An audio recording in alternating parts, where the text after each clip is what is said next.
بسم اللہ الرحمن الرحیم۔ دہوال عرض کے بارے میں دو طرح کے تصورات پائے جاتے ہیں۔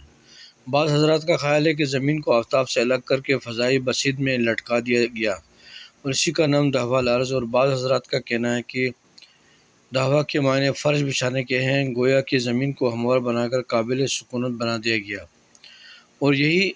دہوال عرض ہے۔ بہرحال روایت میں ہے اس کی تاریخ 25 ذی القعدہ بتائی گئی ہے، جس تاریخ کو سرکار دو عالم حجۃ الوداع کے لیے مدینہ سے برآمد ہوئے تھے، اور تخلیق عرض کی تاریخ مقصد تخلیق سے ہم آہنگ ہو گئی ہے۔ اس تاریخ میں روزہ رکھنا بے پناہ ثواب کا حامل ہے، اور یہ تاریخ سال کے ان 4 دنوں میں شامل ہے جس کا روزہ اجر بے حساب رکھتا ہے: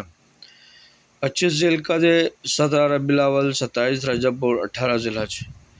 غور کیجیے کہ یہ نہایت درجہ حسین انتخاب قدرت ہے کہ پہلا دن وہ ہے جس میں زمین کا فرش بچھایا گیا، دوسرا دن وہ ہے جب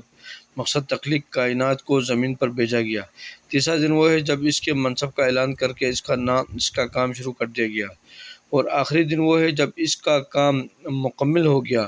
اور صاحب منصب کو اکملت لکم دینکم کی سند مل گئی۔